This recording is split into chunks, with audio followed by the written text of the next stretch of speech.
Good morning and welcome to the Core Connection. I'm Mira Rubin here with you on Enlightened World Network. And today's topic is stand up. When one person rises to their feet, it licenses others to do the same. That's how a standing ovation gets started. Let's create a standing ovation for positive change. That's what today's conversation is about. But before we get started in what will no doubt be a lively conversation, good morning, Rosalind. Welcome. So good to have you here with us. Today's topic is stand up. So before we get started, let's take a minute or two to get present. Let's take a deep breath in through your nose and hold it. And imagine clean, crisp oxygen flooding into your lungs, flowing into your bloodstream, nourishing all your cells, all your organs, bringing vital life energy to your body and being. And as you exhale any tension, stress, negativity, fatigue. And now let's take another deep breath in through your nose and hold it. This time, imagine brilliant, bright light lighting you up from the inside out, illuminating, electrifying, and energizing all your cells, your electrons, your molecules, and creating this brilliant beam of light from your heart out into the world. And as you exhale any remaining tension, stress, negativity, fatigue. And now let's just gently press our palms together. Softly rub your fingers against your palms and feel the deliciousness of that sensation, and allow that sensation to bring you present right here, right now, into this remarkable physical form that enables you to experience life. Welcome. Good morning, Lisa. So good to have you joining us this morning. It's Friday, and this weekend there are going to be protests all over the country of people getting together and standing up for the right to choose. And I think that this brings to top of mind the importance of knowing, first of all, that we each make a difference, and that that we can implement change, and that we have an impact, and that we get to stand up and preserve and protect and support and empower and embody the our convictions, whatever they may be.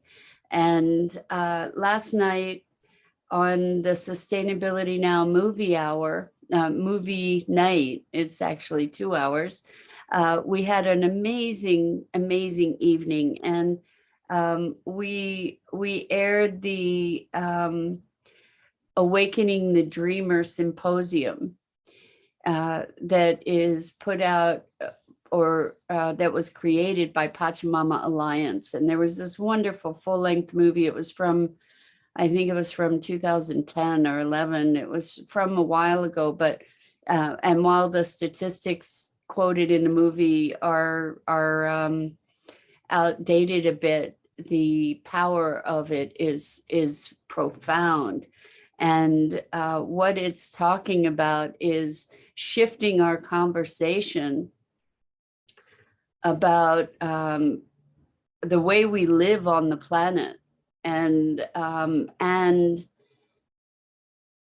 as we shift our conversation and our relationship to who we are and what we do and be with ourselves, each other, and the planet and nature, the natural world, that there is possibility and there is hope for a future. And there were bunches of things that I took notes about in the conversation, or from the conversation last night. And I just want to share some of them because I think that they're really important for these moments. Well, we are facing so many moments as a species on this planet, or as a consciousness on this planet. as a citizen of this planet, and a life form on this planet, we're all facing a very critical moment. And I think that this conversation has profound significance for our activism on all levels, whether it's human rights or the rights of nature, the whole spectrum. And they shouldn't be different, that human rights need to include the rights of nature, because that is our source of life, right? So one of the concepts that came through in this film last night that was so powerful was the notion of blessed unrest. And when we think, or when I think about blessed unrest, it's in contrast to complacency, to recognize that there are many, many things that need help and need new possibility. And in recognizing those things, it's discomforting. It's unsettling, at the very least, if not heartbreaking and devastating, to be looking at what is happening in the world and what we're doing to the planet. And, just sometimes it feels completely overwhelming and insurmountable on every level. And that sense of blessed unrest is, I think, the place where we get to choose to be in action, to stand up. And when one of the things that was said was that when one person stands up, for instance, in a standing ovation, when one person stands up, that starts this swell of energy that gives license for others to stand up as well. And you can be that person. You can be the first to stand up, or one of many to stand up. And we get to do that. We get to stand up. And we came here. I believe that we came here to, at this very particular time in the history of humanity, to make a difference and to turn things around and to create a world of thriving possibility for all life. And there are so many things that are calling our attention. So Rosalind says, standing up draws attention to become a target, but in numbers, the targeted response changes to address more than one person. Well, so I agree. And you bring up a very, very important and prevalent issue, is I want to stay under the radar. I don't want to be seen. And lots of us have, whether it's cellular memory or whatever kind of memories, fear of being seen, because if it's prior lifetimes or whatever, we've been burned or drowned or flayed or murdered in some other way for standing up. We get to choose anyway. And I think that the choice comes when the heartbreak, the degree of heartbreak exceeds the fear. And I hope that we don't have to get to that point. I mean, it would be really nice to be able to say, no, I'm just standing up because I know that's the right thing to do. And if not now, when? And if not me, who? We can't rely on everybody else to fix it. We get to be active, engaged participants in the shaping of our futures and our lives.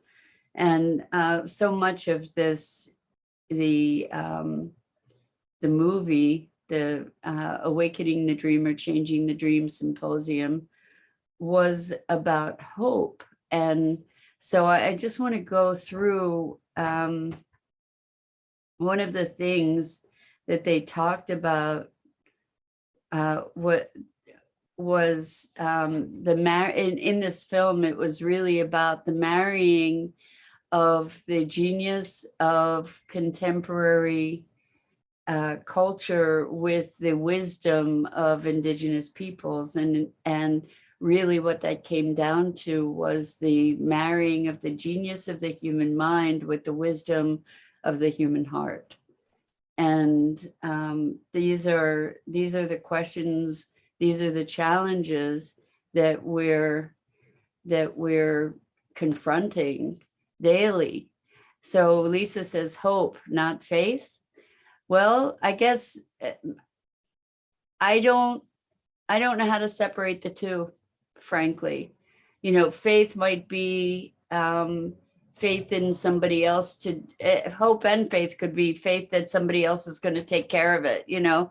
Not so much. We're not talking about idle hope. We're talking about hope that engenders inspired action. And that's why today's topic is stand up and not hope for the best, right? It's stand up. And we have an occasion over the weekend, certainly, to stand up all over the country. And make no mistake, whatever your politics are regarding the right to choose what you do with your body, know that this is about a right to choose, and it goes beyond the right to choose to terminate a pregnancy or not. It goes way beyond that, and the implications are way greater than that. And it could go into the right to choose what kind of medical procedures we are allowed to have or are mandated to have. Or it could go into, how where we're allowed to travel, whether our medical records remain private, whether we have a right to privacy at all. It is a very, very slippery slope, and it's important to see the bigger picture, whatever your politics, because there are ramifications of this decision that reach into all aspects of life and fundamental rights. And we take these rights for granted. And you look at other countries, we don't really get to take them for granted. So one of the hopeful things, which is interesting, that was in the film, was how quickly things can change, how dramatically things that seem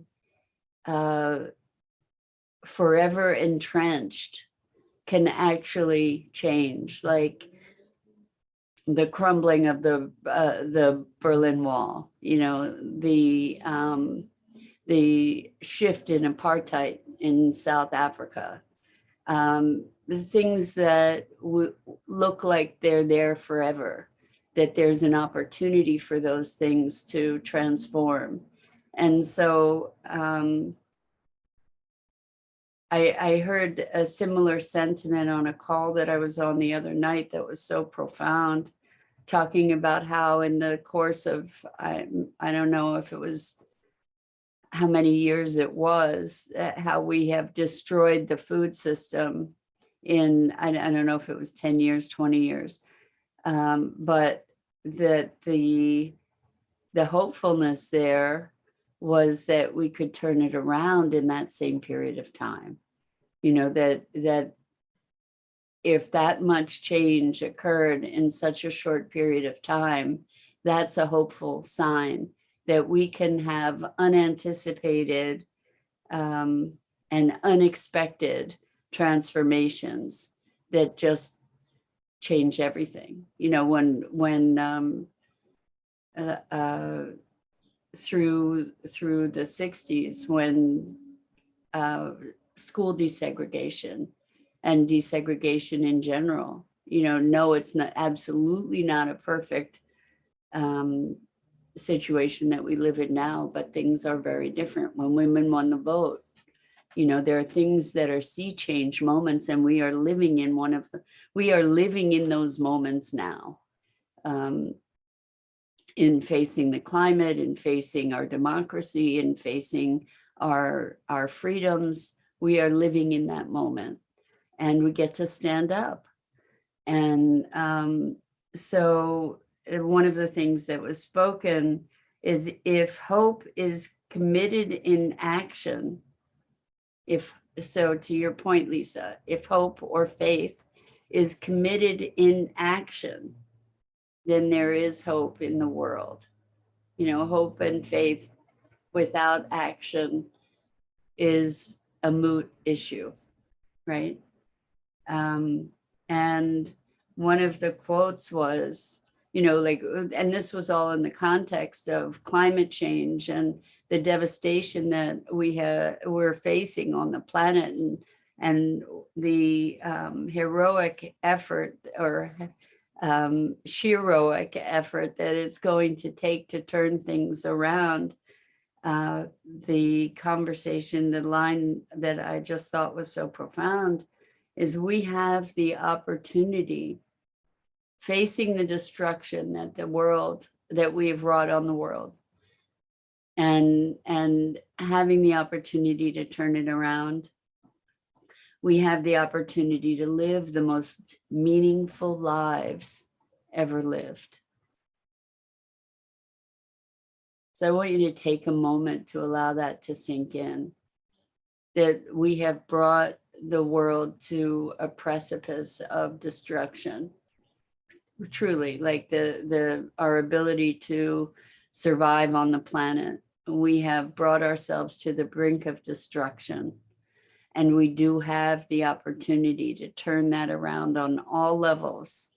And it requires turning around levels of our engagement with government, with policy, with our own personal actions, right?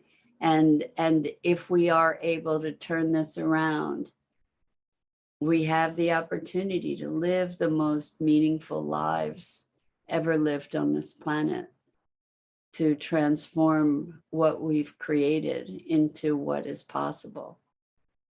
Like, really, really know that this is a focal moment. This is a profound moment in the history of humanity on the planet, and also for the planet, because no species has ever created the circumstances that we currently are experiencing, and the threat to continued life on this planet. And we have the opportunity to live extraordinarily meaningful lives if we have the courage to stand up and take focused action, inspired action, to create the new possibility that we can dream into being. We don't get to dream it passively. So there was Julia Butterfly Hill was a young woman who was so brokenhearted by the clear cutting of old growth forests that she took up residence in a tree, and she lived there for 2 years to get them to stop clear cutting these old growth forests. And she was talking about how the heartbreak of seeing these trees be cut down around her was just too much to take. And that the hopefulness that it's like, let me just see, not believing we could change anything and doing it anyway, because things do change. We can change the situation that we're in. We can change. We can change, and we must change, right? The way that we be on this planet, and with each other, and with our governments, and with our freedoms. It's a very, very, very powerful way to be thinking. So this is another thing that they talked about, and this is where the, how do we contend with the hopelessness around what we see, the hopelessness of trying to make a difference. And one of the conversations was to shift from probability to possibility. And probability is bounded, whereas possibility is the door to the infinite, right?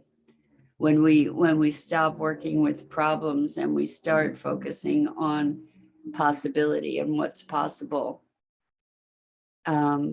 we have unlimited potential. We have unbounded possibility to make a difference. And so that's where the hope and faith, or the faith, comes in, Lisa. In the face of insurmountable odds, we still have the vision of that possibility. And when we unite collectively in an awareness, we move mountains, we transform the world. And we've seen it happen over and over again, that in a heartbeat, we can dismantle systems of injustice and abuse and misdirection that have existed for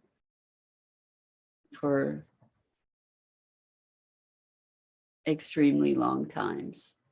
So I'm just looking to see. So they were talking about, the when women got the right to vote, when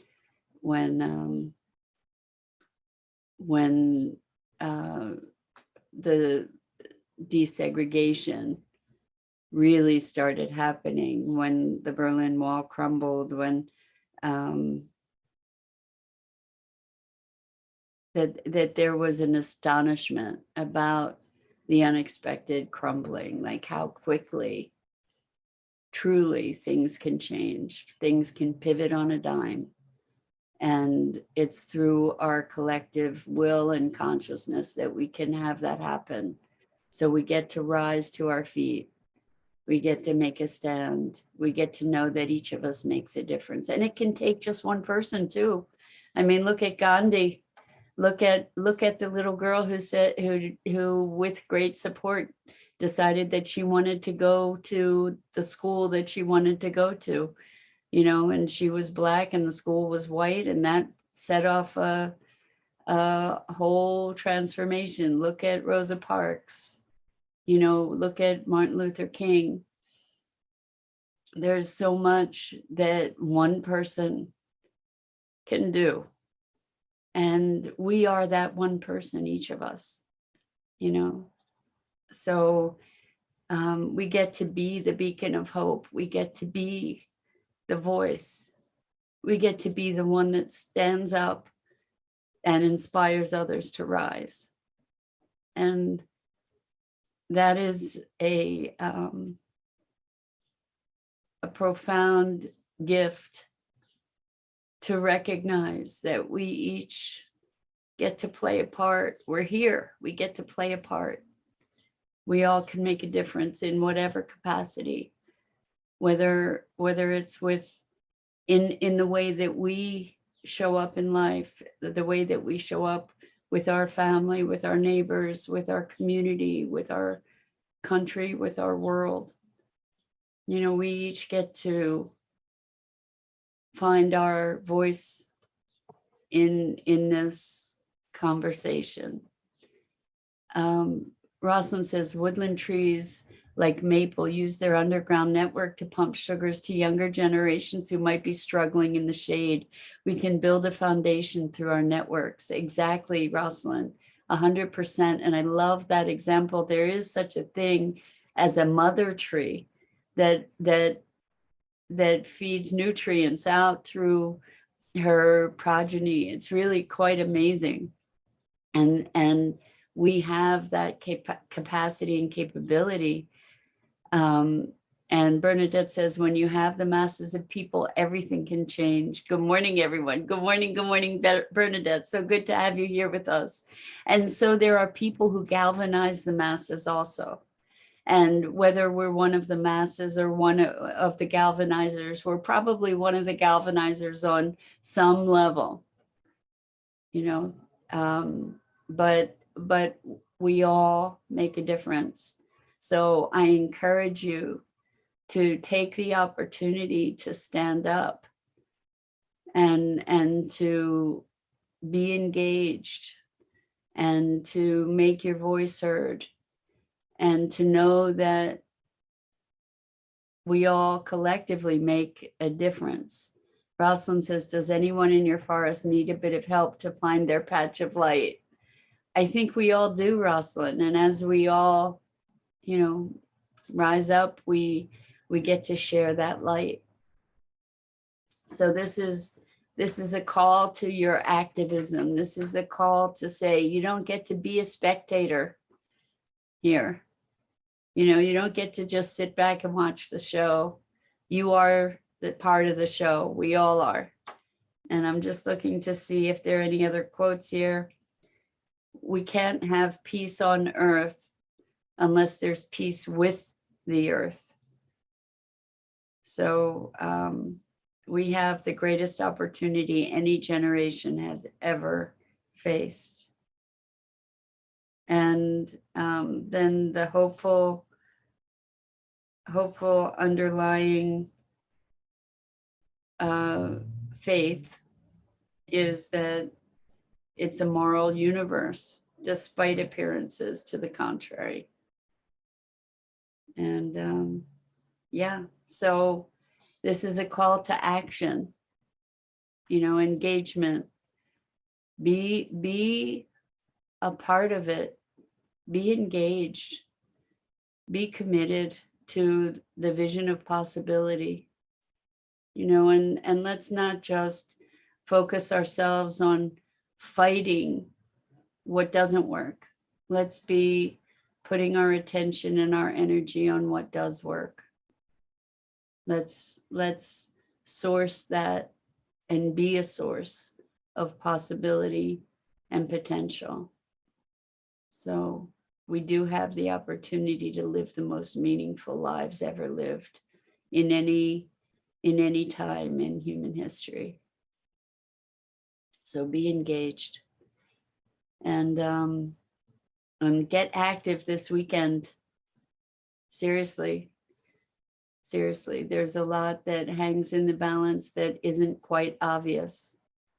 So Rosalind says, sometimes a bit of time out and self-care is all we need to feel better, but at other times we encounter specific problems that demand practical solutions, focusing on the possibilities. I agree, and particularly for folks who are engaged in making a difference in the world, we can get burnout and you need to replenish and revitalize, and that's essential. And we get to get back in the game. So with that, so much love and appreciation to you and for you. And I guess that's it for today, and that's it for this week. It's Friday. Please, please get active this weekend. I'm Mira Rubin. This is the Core Connection, and I go live here each weekday morning on Enlightened World Network. Please check out the other awesome programming on Enlightened World Network's network. So Enlightened World Living, EWN, One with the Earth. And until next time, stand up, and know that you matter and that you can make a difference.